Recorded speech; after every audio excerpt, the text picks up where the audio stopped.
Well, at some point, hustle stops helping. At some point, hustle stops helping and it starts actually hiding problems. Paul Austin-Menear shows founders how to trade their adrenaline for systems and create a kind of growth that compounds without burning people out.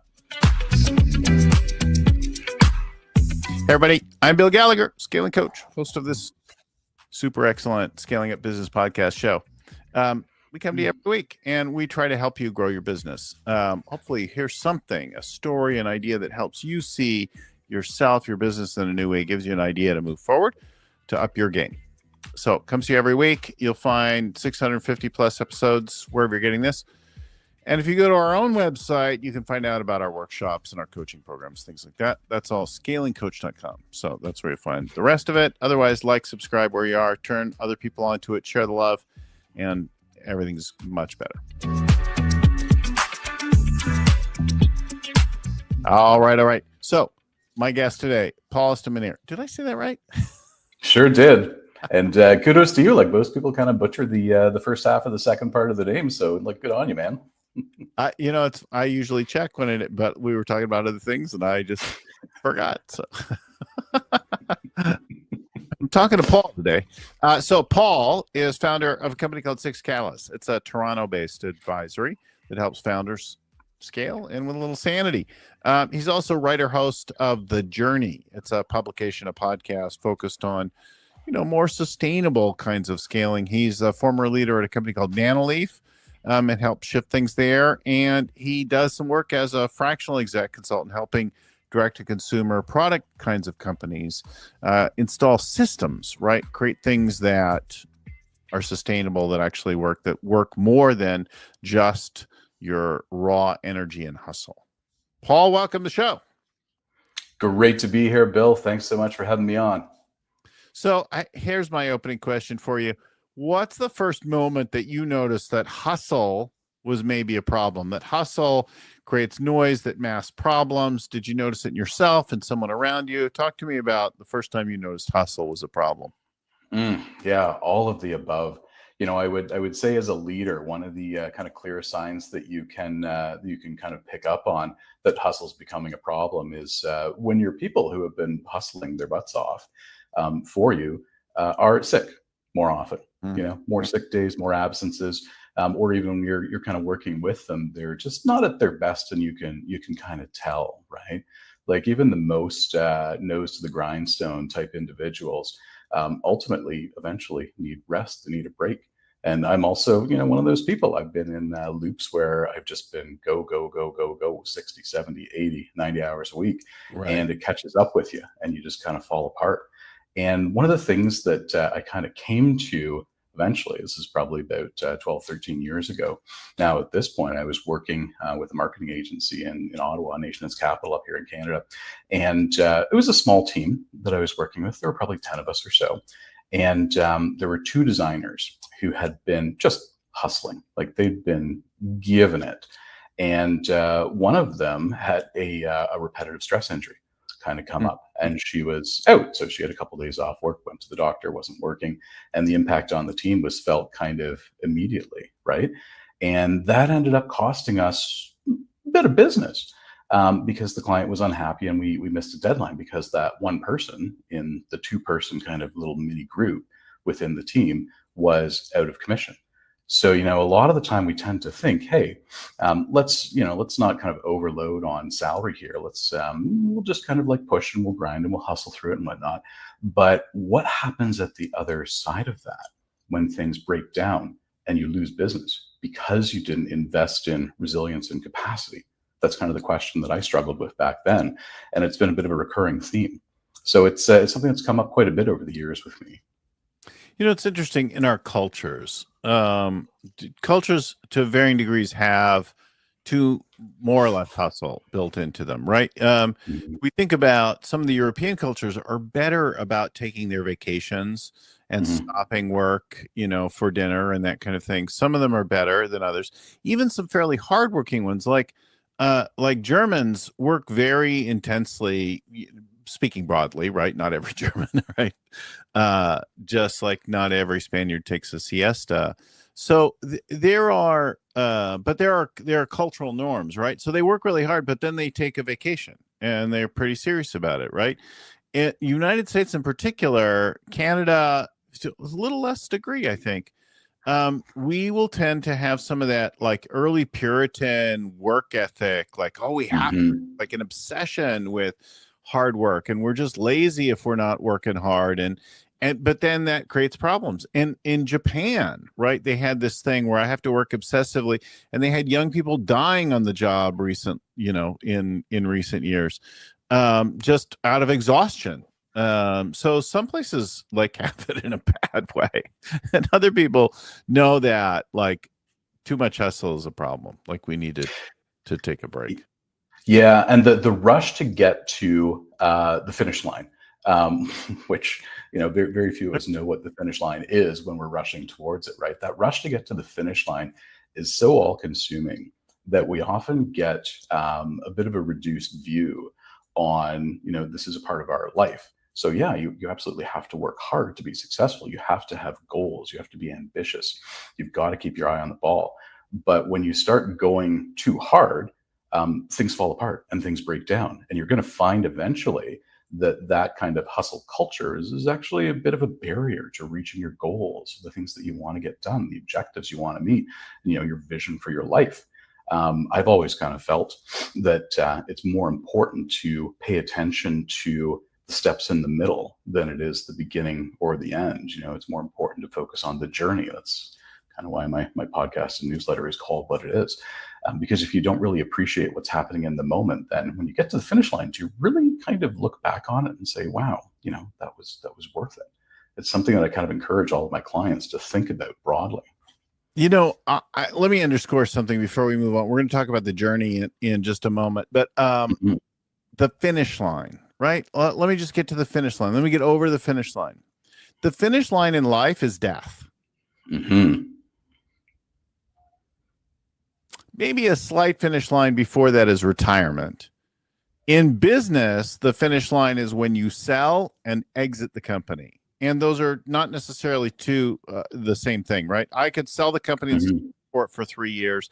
The real finish line is 3 years after the sale when I finally exit, or 2, or whatever it is in your case. So your finish line is not the launch of the product. It's not the rebrand. It's not the launch of the rocket, like whatever. That's just an end of an event. And then Monday comes and you do another thing and you get on to the next launch and the next product and the revision and the next trade show and the whatever. It's ongoing. So if you're so obsessed with like burning yourself out for the launch or the whatever it is, right? Just remember, this can be just something else after that, right? Like until you sell it, retire, and die. Yep. And I find particularly with young founders, people who are in their late 20s, early 30s, they've got a business that really is taking off and it's going. They're not thinking about that finish line like you're just talking about. And I also kind of think of it that way when you're the owner, the equity holder in the business. They're thinking like, well, the finish line is down there somewhere. I just need to run right now for the sake of running because that's what everyone else is doing. That's not always the way to get where you want to go, right? Like owning a business, starting, building, running, and exiting, it's more of a marathon than it is a sprint, right? So you got to be prepared for that. Yeah, a past guest of the show and a good friend is a guy by the name of Warren Rustand. And, Warren played for the Golden State Warriors. Warren served in the White House. Warren led multiple multi-billion-dollar companies. Warren's had a big life, big career. Warren is the first advocate for resting, taking time off, exercise, take time for your family, for your relationship. He's a big advocate for all these you can't go 24 hours. You have moments of peak performance, then you have to stop. Then you have to eat. Then you have to reflect. Then you have to, go home. He works an intense schedule. He gets up very early in the morning, but he also goes to bed early, right? Like you can't burn the candle at both ends, as they say, and have that sustainable. And one of the things that was actually my wife that kind of gave me this advice 6, 7 years ago. She said to me, like, you feel a little bit squirrely when you're taking time off. And, like I catch you kind of checking your phone, looking at the emails and stuff coming in, whatever, Yes, you're all right. that. I said, yeah, that's me. And she said, well, why? And I said, well, I just, I want to get things done. I want to move. I want to accomplish things. Right. And she said to me, but, you need to realize that your off time is also a part of your on time, because your off time allows you to be better during your on time. And 6, 7 years ago, one of the wisest things she said to me, and I try to live by that a little bit more these days. And I think we all could kind of do that a little bit better. So one of the things that I did Or wise, whether it's a husband or a wife, listen to your partner. They are looking at you in your life outside of your skin, and it's good because they're really committed to your winning. Yeah, it absolutely is. One of the first things that I did when I was at Nanoleaf running a kind of a marketing subgroup, and I noticed this trend kind of taking hold, was I said to the people who were kind of working with me, when you are off on the weekends, and if we're not at a trade show or something silly, like, your email is off, your team should be off, everything should be off. Like, I don't want to hear from you until Monday morning. And, if you've got something really, really critical that's broken and on fire, like that moment, sure, take care of it. But it's got to be like a 5 alarm kind of thing. Like, there's business peril here. So I kind of implemented that rule and, reinforced that with people over time. And what I found with that team was that, we talked a little bit earlier about kind of the absences and people getting sick and burnt out and whatever, like that went down pretty dramatically. Yeah. There was one guy, and loved him, great guy. But I actually had to turn off access to his email over the weekend to make him like play ball. And eventually he caught on and things got better. Like, why my email doesn't work? Yeah. Oh, I'm sorry, you're not allowed. Well, the journey and why you created the journey and what you do there. This is your writing and your podcast. Share a little bit about that. Yeah, I'm sure everybody who's listening to this is familiar with that Simon Sinek talk about start with why. I'm a big believer in that, right? Like, unless you know why you're doing something, you can't really excel. So for me, I thought about that a lot about a year ago when I was kind of preparing for this transition into being an advisor and a consultant, kind of working for myself. And I thought, what would make for better communities? What would make for more resilient, happier, more kind of fruitful communities around us? And the answer for me has kind of always been an ecosystem of strong small businesses. And I feel like people who are getting into business, I kind of think of them as accidental entrepreneurs. They might buy up a business, they might start something as a side hustle and kind of get going, but they don't really have any guidance. They're not making enough money to hire a mentor or a coach or an advisor or be a part of a mastermind or a program or something like that. So I said, okay, well, why don't I build as a part of my model something that is educational for that accidental entrepreneur who's just starting out, or people who have really thought about entrepreneurship and starting a business, but they haven't taken the leap because they just don't feel comfortable and knowledgeable enough about what it takes to be an entrepreneur, to run a business. So I built that for those people, ultimately because I believe that more small businesses in communities makes those communities better places to be, to live, to work, to love, all of that. My experience, there's a couple reasons people go into business. One is they have an idea for something and they see a problem and a solution. They're inspired by some new possibility for the future, and they just have to go build it because nobody else has got it or going to do it. So they're going to go work on that problem. And they become entrepreneurs kind of by accident without having thought of it in pursuit of a problem. I think that's actually really powerful reason for doing something. More focused on the problem. A secondary thing would be focused on their solution, which is very much secondary because that if you're more interested in the problem than you are your own product or service, your solution, then you will be flexible when it turns out your initial idea doesn't work. So keep at it, that kind of thing. If you are fixated on your solution as the answer, you may get disappointed when in fact it needs work to work, and it's not going to work as originally conceived, which is almost certain, right? Almost, but not entirely certain that it will not work the way you expected it to. It will need changes to design, etc. The other one is they just can't help themselves. They go and create businesses and money making opportunities, for whatever. They have to keep like making things, like they are compelled to do it. It's like you could call it an affliction, an addiction. Like they go and create businesses, they see opportunities and they're seizing them all over. It's less of a focus on any one thing than just creating business and stuff in general. And those people probably need more than anything else to learn self-control, self-awareness, learn to say no to their ideas, and get better at filtering out opportunity. Yeah, when you're an innovation driven kind of person, entrepreneur, you want to solve that problem. There's a huge risk that you can't step outside of your own brain and outside of your perceived solution being the best one, as you say. And I've seen that problem just absolutely sideswipe, literally dozens of entrepreneurs, because they can't really bend around the idea that maybe there's a different solution that's necessary. I was working with a client earlier this year, actually, on that kind of topic, and they were trying to figure out how to make vertical farming at small scale, modular, indoors, work on the money side, the unit economics of it work, because it's a very difficult problem, right?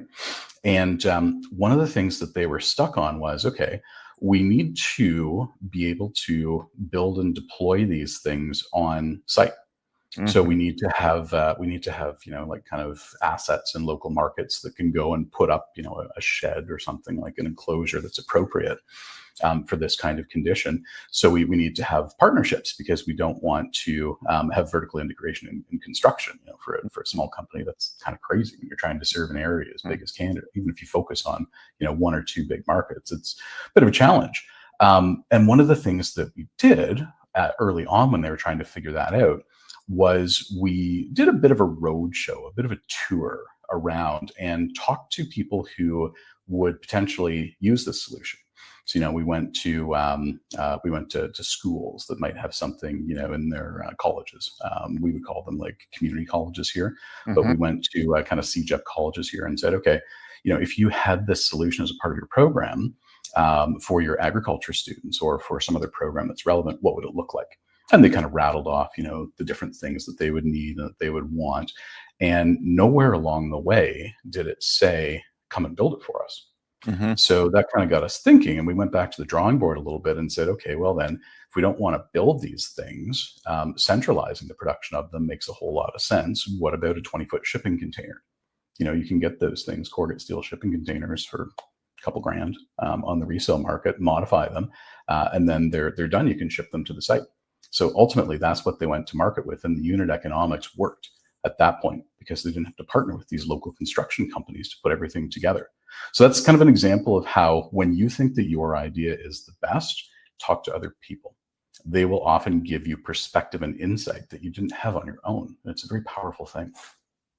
Yeah, it's interesting. I was talking to my wife yesterday about our past, or no, it was the day before, and one of the business innovations that we had, and in my mind, and I tell the story all the time, it went a particular way. In her mind, it was totally different. And in both cases, the evolution went through a bunch of different things before it led to a huge breakthrough. But there was iteration, there were many challenges along the way, and we had to get feedback, and like that. So it wasn't, and we each were kind of recall it a little bit differently. Probably. Well, there's probably some merit to mine as well, but she probably sees some of it more clearly than I do. So if her and I are talking about it, I will absolutely side with her. Hers was right. You're welcome, Bill. I've earned you 3 points. Carry on. Talk to us about some of your experience and stories. You did some work for Nanoleaf and shifted things there. Tell us about that. What does that company do, and what'd you do, and how did Yeah, Nanoleaf is it's a really interesting company. They're engaged in consumer IoT, Internet of Things. They started out with high efficiency LED lighting. That was just your regular kind of LED lighting, but an order of magnitude more efficient. This was back in 2014, 2015, I think, when I joined the company. And that's a tough business to be in, right? Like if you are making an LED light bulb and you're going up against a Philips or a GE or any of those guys that are just giant and they have scale, you're really locked into a losing battle because of commoditization, right? So one of the things that we kind of came across was, all right, well, how do we take our core technology, the very, very, very efficient LED kind of system that we had designed and patented and whatever, and put it into a form factor that is different where we can add value. How do we kind of break the mold a little bit on this? And we went through a process of talking to customers, talking to consumers, and ultimately settled on something that was wall mounted. You can actually kind of see behind me on the wall there. That's an example of what that technology kind of morphed into over time. And with it being a smart home product, just a different form factor, slightly different kind of features, right? Like you can now control it with your phone, with your voice, all of this other stuff. So you've broken out of that mold of playing in the screw-in light bulb game where all of the giant companies that came before you are kind of, stuck and they're racing to the bottom.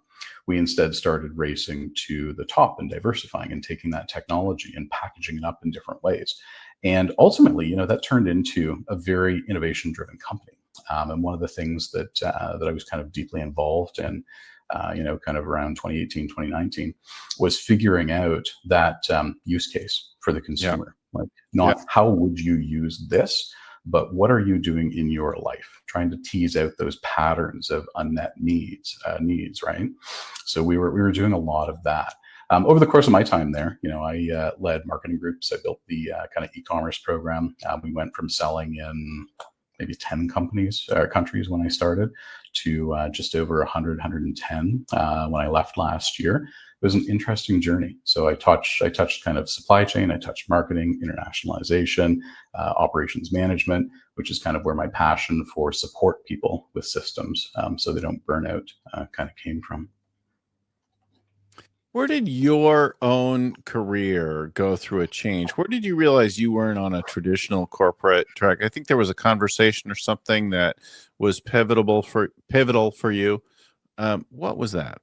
How did you? Yeah. I was talking to my brother. Probably back in 2011, 2012. We just got out for a pint, and we were sitting around. He's maybe 20 years older than me, give or take. We were sitting around, and he kind of got the entrepreneurial bug early on, and he kind of innovated in like the legal space. And so he was a family lawyer for probably the second half of his career, but he never liked working for other people. So we were sitting, just having a beer one night, and then he kind of said, what are you going to do with your life? And I said, I don't know, live it. And he said, okay, but why? Like, what do you want to get out of this? And I said, well, I kind of want to do things that matter. And, I don't really want people saying to me, you can't do this or you can't do that. And he said, okay, well, this job that you just started working for this ad agency is not going to give you that. So you should probably think about something else. And I said, but what? And he said, don't know. That's a part of the journey. Brotherly advice, right? Like do something different, but I'm not going to tell you what it is. Yeah. But he helped you see for yourself that you were going to follow a non-traditional path. Yeah. Yeah, absolutely. And I think a part of me kind of knew that, to go back a little bit further. When I graduated university, I thought that I was going to work for the country's intelligence service and be an analyst. So I was recruiting with them for just 13, 14 months, something like that. It's a very long process. I assume that it's kind of the same with the CIA in your country. But that didn't work out. So, after that, I kind of figured, all right, well, what do I do now? Between when I started and when I finished, I kind of de facto worked for myself as a consultant. Couldn't take a traditional job because I had to be on call for this recruitment process pretty much any time. So I couldn't go out and get a job. I had to go to all these little businesses and, schools and whatnot and say, hey, do you need someone to write stuff for you? Mm-hmm. So that's kind of what I did, and caught a bit of a bug. After that all kind of went sideways. I started a company with a couple of guys that I'd met at university, and we built a marketing analytics software platform for retailers using QR codes. It was about 10 years too early. Nobody bought into it because it was just a little bit too crazy. These days, though, all over the place.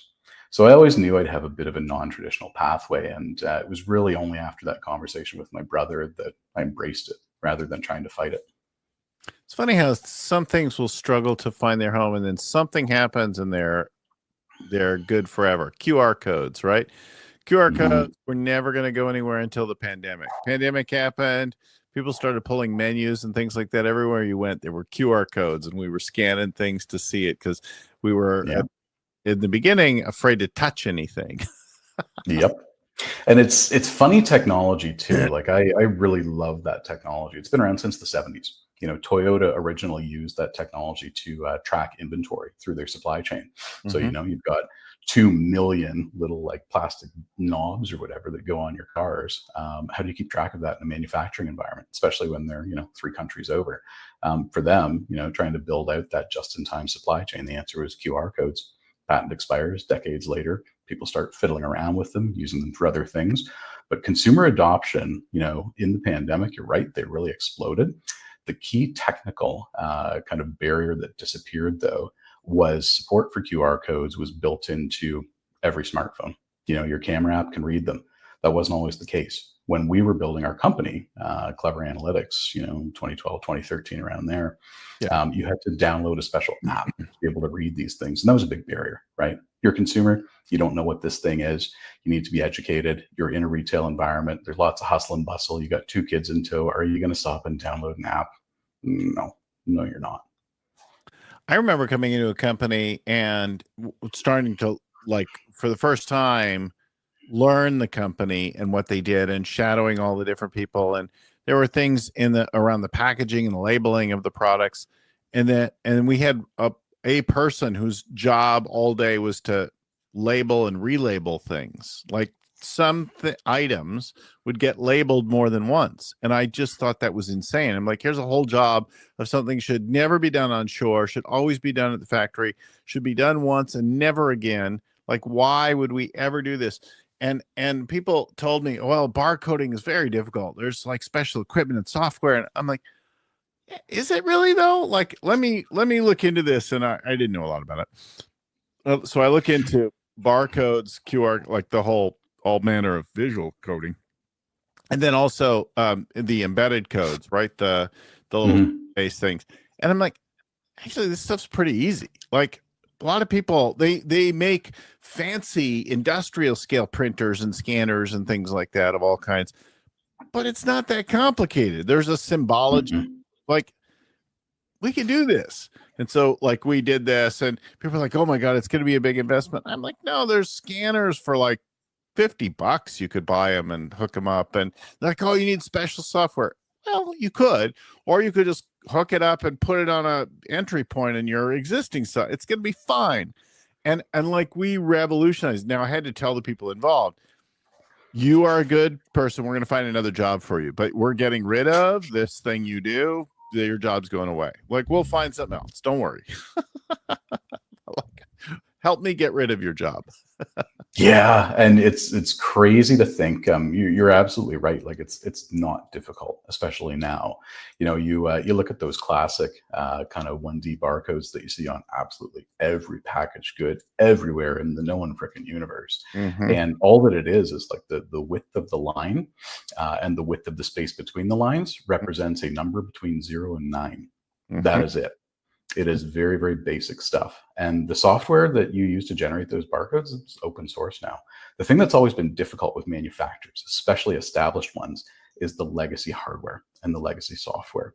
Because those producers of that equipment, they're not super quick to update their stuff, right? Now, like GS1 in the US and I think probably North America as well, they're starting a shift to 2D barcodes at retail. So by like 2027, that's supposed to kick off. You know, the migration period runs through 2030.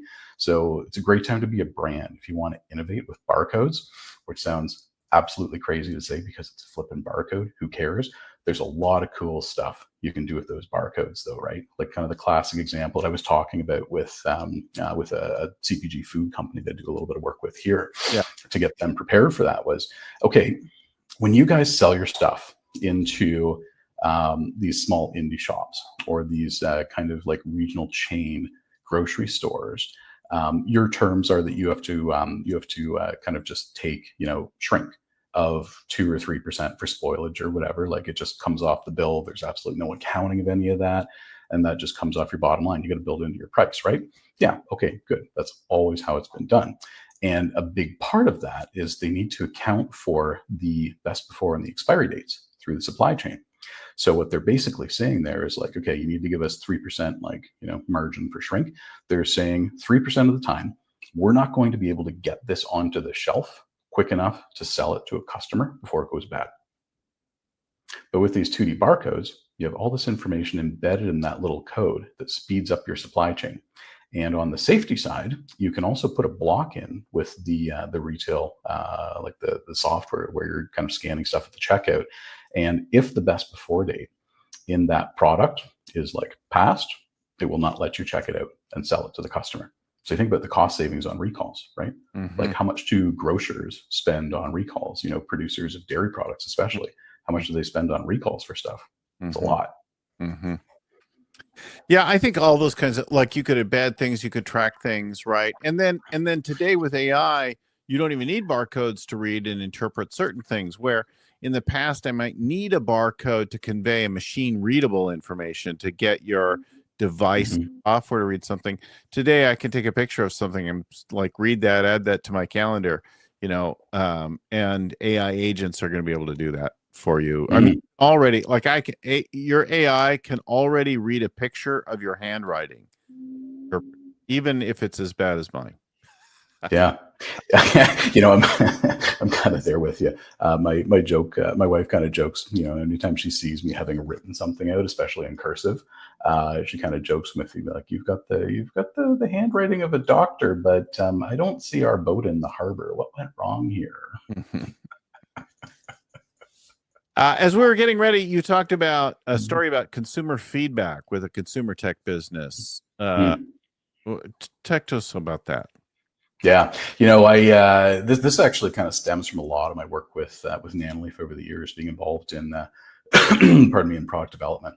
I came to realize that a lot of the time, feedback that comes from your customers just kind of collects dust somewhere, and that's not really useful for anybody. So if you're a business and you're trying to think about, okay, you know, what are my competitive moats? How do I stay ahead of the competition, right? You know, like pricing, that can be a moat. It's a really tough one to maintain. Innovation, I find, is a very powerful moat, but even more powerful than innovation as a moat is a culture which generates innovation. And innovation, you know, for the folks listening at home, like I find that we tend to take that word innovation and really kind of put it up on a pedestal and think, oh, innovation is really only the domain of big tech companies. It's really only the domain of industrial companies that are trying to send stuff to the moon or whatnot. It's not the case. Innovation is just taking any domain knowledge, any expertise that you have, applying creativity to it in order to solve a problem. So innovation happens all of the time, even if you're not thinking about it. And it's often hard for companies to say, how do we actively innovate to maintain that competitive moat, that strategic advantage? When you're thinking through that mindset, right? Where it's like, it's the big moonshot thing. But if you can use feedback to help create a culture of innovation, then it makes it much easier to develop those innovative solutions. And the way I kind of think about this is like, you know, you need to create a central system that encourages that innovation, brings in feedback from customers, combines it with your own kind of like creativity and domain knowledge, and kind of applies it on top of that knowledge about the market, about what customers need to come up with something innovative and new. So it's about like getting the snowball rolling, as opposed to, guys, we need to innovate, and throwing darts at the wall one by one until something kind of hits the mark, right? And I started to do this at Nanoleaf. What we were doing in the middle of the pandemic was we started up this program. I called it a beta program, open beta program with customers. And we recruited about 5,000 people to kind of work on product development with us. And we said, hey, this is kind of what we're doing. You got to sign an NDA, and there's all that kind of stuff that goes along with it. We were a little bit selective about who saw things that were pre-production, but we worked very closely with those customers and brought in their insights, their feedback in a very detailed way. And that led to some very powerful innovations coming out that kind of fundamentally changed our core technology. Like just this past, I think about 6-7 months ago now, there was a motion sensing light switch that came out. And that was largely a product of that process of iteration and taking in customer feedback. So good things kind of came from that. And I find that when you create a system around that, good things happen. So I took this kind of work and applied it to another manufacturing organization that I've been working with. And we kind of said, okay, how do we create a system? And how do we make sure that all of that feedback comes into the business, gets upgraded with insights and with our own domain knowledge, but then also gets communicated out to the people in the business who can actually do something with it? Because there's some major failure points there, right? Like if feedback comes in, sits in the folder, it's dead. If it comes in, doesn't sit in the folder, if you think about it and you put some paper down and you write about what you can do with that feedback, but then it doesn't go out to change makers, it's also dead, right? So you need that full circle. And what we ultimately kind of came up with for this company, and I call it the scalable feedback engine now, but 3-4 months later, is a system where you have an internal champion.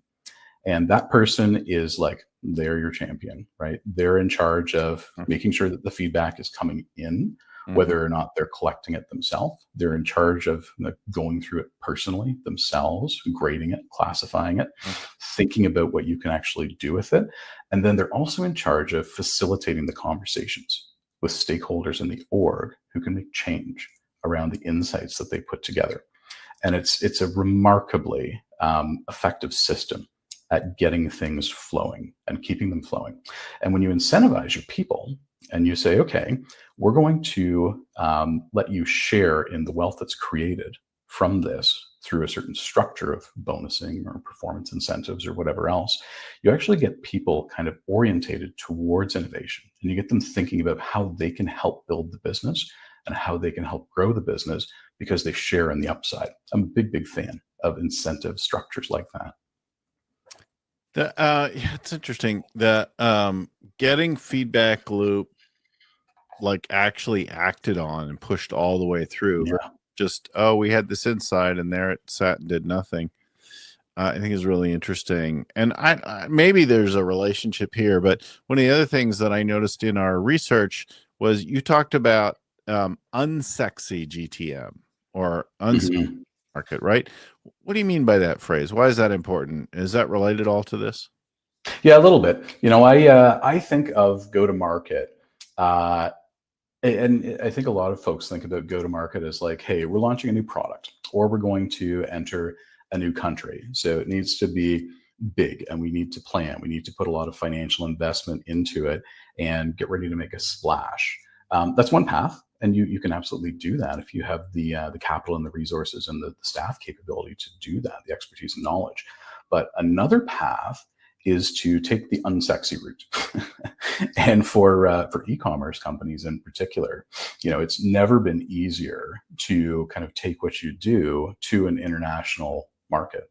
Kind of the first phase is like you just ship it from wherever you are to wherever they are, and you have them have the terms DDP so that there are no surprises. They don't have to pay duties when it shows up on the door.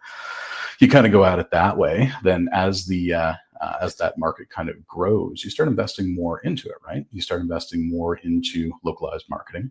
You grow those sales further. Eventually you'll hit an inflection point where it makes sense to start doing the sexy thing and to say, okay, we're going to now bulk load product into that country. We're going to sign, with a 3PL, contract warehousing provider, who's going to be our agent for receiving and shipping to customers, and all of that. So you can take like the lesser known pathway when it comes to go to market, and product is kind of the same thing. You don't have to build and manufacture, like 500,000 devices. If you're selling something into a consumer market, you can take a very, kind of measured prototypey kind of approach. You can have like small runs of stuff created. You can treat it as prototyping. You can sell little bits and bobs. One system that I came up with at one point to prototype new ideas was create a digital twin of a product that was kind of on the drawing board. And instead of putting it on, we didn't put it on the client's, website or anything, because we weren't sure how it was going to go, how it was going to impact the brand. What we did do, though, was create private checkout pages, landing pages that were off the main site tree, so you never even really saw them, and then just advertise, buy paid ads traffic, send it to that landing page, and see how the product did. And if people were willing to put down like real money to buy it, that was kind of a stronger buying signal, right? So you can kind of take that small, winding, unsexy path to figure out if a product is worth investing a full manufacturing run into. You don't have to just like bite the bullet and go to market with a big order right away. The thing I hear in that, whether you're expanding internationally or just launching something for the first time, is like kind of the MVP, the minimum viable product. It is, let's just like sell it in the simplest way possible.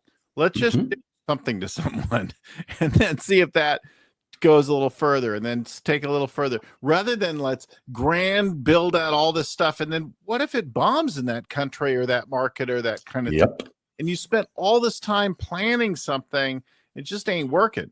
So now let's take a simpler approach. Let's just ship a few orders remote. Then let's get a rep. Then let's get a distributor. Then let's get a warehouse. Then let's localize things. But sometimes people just want it so much they'll take it with, instructions and labeling that isn't in the native country, right? Yep. And it's that snowball thing, right? Kind of to get back to that analogy, like you don't have to build, like a 2 meter wide, 4 foot wide snowball before you kind of kick it down the hill. Like you can build something smaller and roll it down the hill, see what happens. And if you're a fan of preserving capital and not throwing your money around, like if you want to take a measured approach to the bets that you place, going that road rather than placing a big buy can be quite advantageous. Yeah. Well, so it's time to start to wrap our show a little bit. But I heard a couple of like big takeaways that we should do, and we'll put your link up in just a second. But first, I heard if you start to notice you're hustling too much, your team's hustling, you're like whatever, start now to think about building a process or like putting in a system or some kind of thing to reduce the hustle, right? When you have to, there's moments of hustle, but when it's becoming hustle is the norm, it's time to design something else so you could take a break, so you could go home for the evening. The other one I heard is talk to customers, get feedback about how things are really working, and then operationalize that, get that into the production, the design of the product or service, like bring that back into actually do something with that. I heard that. And then I also heard where we were just finishing now, like do the unsexy thing, like just keep it simple and don't blow all of your investment money on something until you iterate on it, until you prove it a little bit, like take it step by step, right?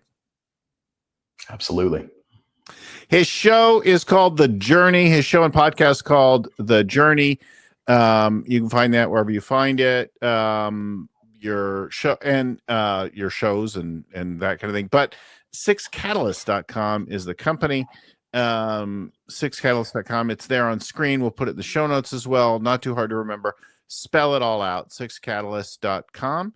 And that'll take you to the company. You can find out more about Paul's work, Paul's company, and that kind of thing, and his show's linked there as well. So, Paul, thank you so much for coming on the show with us today and sharing a little of your stories and your wisdom and that kind of thing. So appreciate it. It's been an absolute pleasure. Thanks for having me, Bill. And thanks again to Wanda and to Anna, who get our show produced and scheduled and sent out every week and that kind of thing. It's more than I can do on my own for sure. Makes a big difference. And 650 plus now of these shows out there in the world, and we bring one to you every week. So it's a pleasure. It's a passion of ours. I want to find all those shows and more. You can find them wherever you are right now. Like, subscribe, notifications, all that kind of thing, or go to scalingcoach.com, our website, scalingcoach.com, where you'll also find out about our coaching and our workshops, that kind of thing, the ongoing stuff that we do, as well as there's some tools and downloads, that kind of thing you can find at scalingcoach.com. Thanks to my friend and mentor, Vern Harnish, who created this whole scaling up mess that we have used and continue to use. Thanks again, everyone, for watching, for listening. Until next time, keep scaling.